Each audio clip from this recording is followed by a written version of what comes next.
ये परेशान कुन सूरत हाल है, बड़ा घिचपिच हो गई मईशत, पाकिस्तान के अंदर भी पाकिस्तान के बाहर भी। हुकूमत भी जो है वो स्टेप्स लेती है लेकिन उसके नताइज उस तरह से नजर नहीं आते। इन जो चार पांच बड़े बड़े मसाइल हैं उनके हल के लिए short term, mid term, long term strategy होनी क्या चाहिए? सनतकार क्या चाहते हैं? देखिए, ये पूरी दुनिया के अंदर आपने बिल्कुल सही कहा कि महंगाई हो गई है। पूरी दुनिया की सप्लाई चेन टूट गई है कोविड की वजह से। पिछले 2 साल, 2.25 साल से ये सारा सिलसिला शुरू हुआ है। मगर उसके अंदर जो है वो पूरी दुनिया के अंदर 72 मिलियन जो है वो 20 फीट इक्विवेलेंट यूनिट्स होते हैं तो हैं इस वक्त दुनिया में। उसमें से 70 to 75% जो है वो पोर्ट्स पे स्टकअप हो गए हैं दुनिया के। 75% तक स्टक हो गए? 75% स्टक हो गए हैं। अच्छा, वो स्टक क्यों हो गए? कि लॉकडाउन जो लगना शुरू हुआ तो सब घरों में बैठ गए तो सारी मूवमेंट रुक गई। अब वो पोर्ट्स पे स्टक होते गए। ये पोजीशन है दुनिया की। जो अमेरिका के जो बड़े 2 पोर्ट हैं, एक एली पोर्ट सी पोर्ट और एक लॉन्ग बीच सी पोर्ट, वहां पे नवंबर 2020 तक के कंटेनर पड़े। 1 साल हो गया अब उनको कंटेनर को पड़े हुए। नवंबर, आज अक्टूबर शुरू हो गया 21। मतलब आप लोग घरों से ही सप्लाई चेन रुकी हुई थी। अच्छा, मैं अभी 2 महीने पहले अमेरिका में था तो अमेरिका के अंदर सारे शेल्फ खाली पड़े हैं। मैं शिकागो गया, न्यूयॉर्क गया, बहुत बुरा हाल। स्टोर्स खाली पड़े जो है उनको स्टोर खाली पड़े और इनको आदमियों की जरूरत। हर शॉप पे, छोटी बड़ी दुकान सब स्टोर है कि आदमी चाहिए हमें। अब मुझे ये बताएं कि अब पाकिस्तान, एक जमाने में पाकिस्तान के अंदर, देखो पाकिस्तान के अंदर हमको पिछले 50 साल से नेगेटिव ग्रोथ है। जितने पॉलिटिशियन आए या जितने आर्मी के रूलर आए, सब बेकार की बातें हैं, कोई पॉजिटिव ग्रोथ नहीं हुई। आप 50 साल पहले देखें पाकिस्तान के अंदर कितना रिजर्व पेट्रोल होता था, कितना रिजर्व पानी होता था, कितना रिजर्व वीट होता था, कितने बड़े बड़े टीसीपी के वेयर हाउसेस बने हुए थे।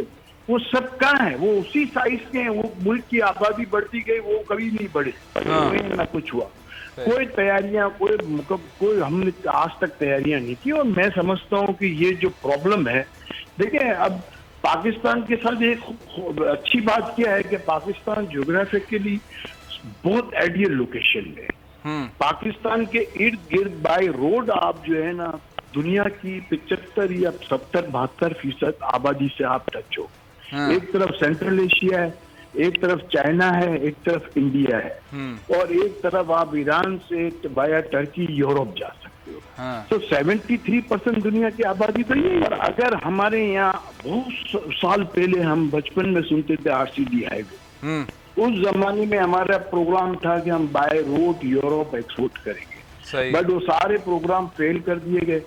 आज पाकिस्तान के अंदर कोई समझदार या कोई काम कर सकता है, क्योंकि इस वक्त बाय रोड जो है, जैसे NLC से भेजें कंटेनर, वो भी हमने रज़ाक दाऊद को समझाया कि आप बाय रोड भेजें। लेकिन ये बड़ी कामयाबी हो गई, आपने समझाया, लेकिन हो गया तो अब ये मुस्तकिल रहेगा, टर्की तक।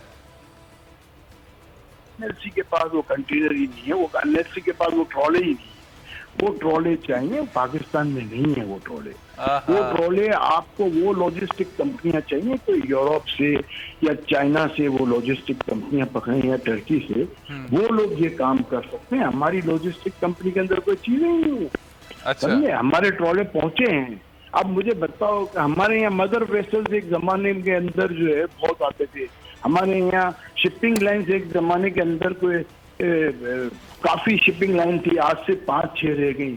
हमारी बदकिस्मती, आप देखें कि पहले एक जमाने में एयरलाइन पाकिस्तान में इतनी आती थी, आज 2, 4, 6, 8 एयरलाइन आती। अच्छा जावेद भाई, ये बताएं, ये जो सप्लाई लाइन टूटी हुई है, आपने बताया कि 1 साल हो गया है, कंटेनर्स पड़े हुए हैं, लास्ट ईयर नवंबर से पड़े हुए हैं, अब तक नहीं उठे हैं। अमेरिका के मॉल्स खाली पड़े हैं, यही हाल यूरोप के अंदर भी है। चाइना बंद पड़ा है, 3 दिन तक वहां पे बिजली का लोड शेडिंग चल रही है, इंडस्ट्री वहां बंद है, नहीं पहुंच पा रहा। ऑस्ट्रेलिया से कोयला नहीं जा रहा। ये कब तक आपके ख्याल में ठीक होगा? इसको ठीक होने में कितना टाइम लगेगा? देखिए, ये सारा बैकलॉग जो है ना, नॉर्मली होता क्या है कि मैं आपको एक छोटी सी मिसाल बताएं। अच्छा, एक बात और कहूँ कि पाकिस्तान से एम्प्टी कंटेनर कभी आज तक एक्सपोर्ट नहीं हुआ। आजकल एम्प्टी कंटेनर ये कंटेनर दुनिया को चाहिए, पाकिस्तान एम्प्टी भेज रहा है। अच्छा अच्छा, एम्प्टी कंटेनर क्यों ले जा रहे हैं? क्योंकि उनको दूसरी जगह से फ्रेट अच्छा मिलता है, समझे? मदर वेसल्स नहीं आते। अच्छा, ये सब चीजें लॉकडाउन जो है ना, ये उसकी वजह से सब प्रॉब्लम जो क्रिएट हुआ है। अब ये बैकलॉग कैसे सही होगा? हाँ। अब मैं आपको छोटी सी लीक शिप आती है, वो पाकिस्तान से एग्जाम्पल 10 कंटेनर ले जाती है हर रोज के। हाँ। और अगर वो 1 साल तक तो अब मुझे ये बताएं, अब वो दोबारा जब सही होगा सब चीज, तो वो 10 कंटेनर की बजाय कोई 100 कंटेनर तो नहीं ले जाएगी। उसके पास हमेशा 10 की जगह होती थी पाकिस्तान के लिए, ठीक है। वो 10% ज्यादा ले जाएगी, बोलेगी 1 कंटेनर और डाल दो, या 20% ले जाएगी, 2 और डाल दो। हाँ, चाहिए। तो जो साल भर में जमा हुए हैं वो कब तक खत्म हुए? इसका मतलब है इसमें 2-3 साल लग जाएंगे सारे, इस चेन को ठीक करने में 2-3 साल लग जाएंगे।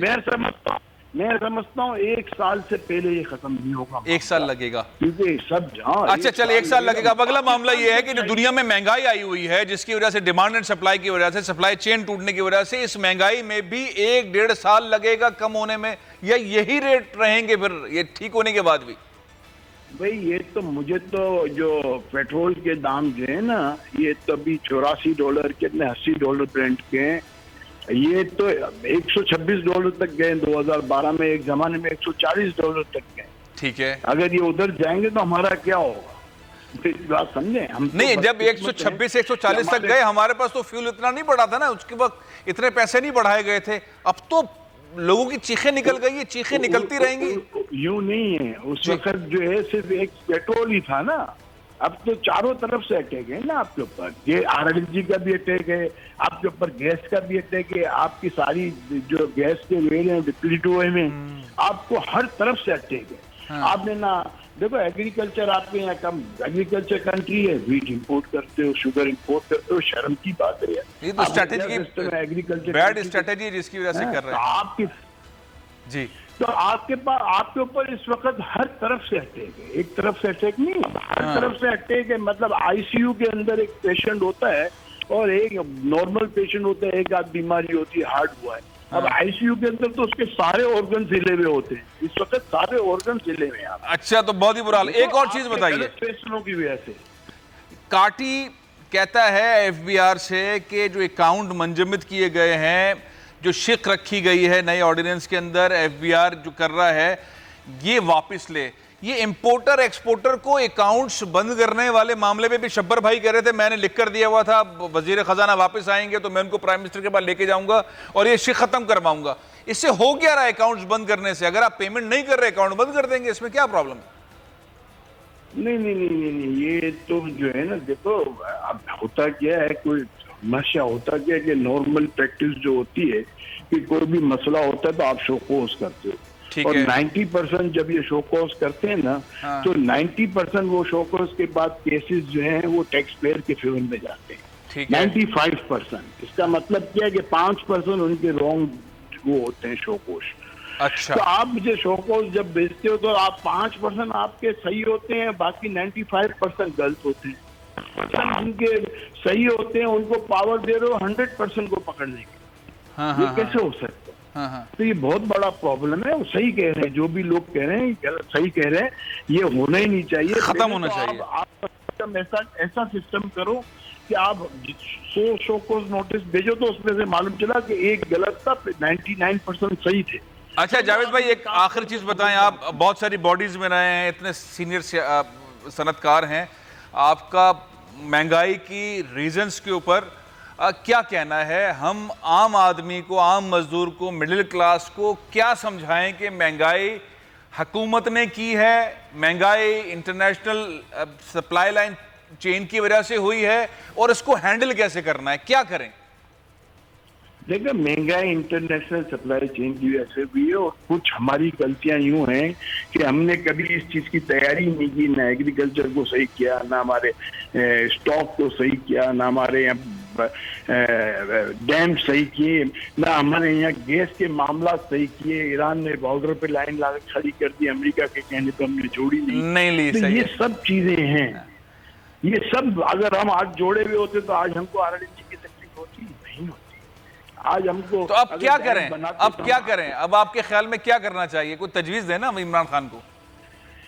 देखिए, तजवीज तो ये है कि इनको जो है, जो मेन जो एसेंशियल आइटम है ना, हाँ। उसके ऊपर सिर्फ सब्सिडी देनी चाहिए। ठीक है, समझे? एसेंशियल आइटम में ये जरूरी नहीं है कि आप बिजली पे सब्सिडी दें, आप पेट्रोल पे दें। ठीक है। हमको फॉरेन लग्जरी आइटम जो इम्पोर्ट होती है, इतनी बड़ी बड़ी गाड़ियां, जिस मुल्क में लोगों के पास खाने को नहीं है, हाँ। वहाँ लोगों के पास 20-20 करोड़ की गाड़ियां हैं यार। हाँ। शर्म की बात है। अब 20 करोड़ रुपए, आप मुझे ये बताएं, जो फॉरेन एक्सचेंज कमाने वाले हैं और जो टैक्स देने वाले हैं, वो इतनी बड़ी गाड़ी नहीं रख सकते, मगर जो कभी 1 टका बोल रहा है उनके पास 20-20 करोड़ की गाड़ियां होती। ये किस तरीके का मुल्क है? ये किस तरह हो रहा है? मैं आप सर्वे करें एक दिन कि जिनके पास बड़ी गाड़ियां, उसमें से टैक्स पेयर कितने हैं और फॉरेन एक्सचेंज कमा के कितने देने वाले, ये सर्वे कर ले, पता चल जाएगा, पता चल जाएगा। मेजॉरिटी आपको वो मिलेंगे। आप भी वही बात कर रहे हैं। वैसे सब्सिडी हुकूमत दे, इसको कम करने के लिए जो शब्बर जैदी साहब कह रहे थे। सब्सक्राइब करें और बेल दबाएं ताकि कोई खबर रह न जाए।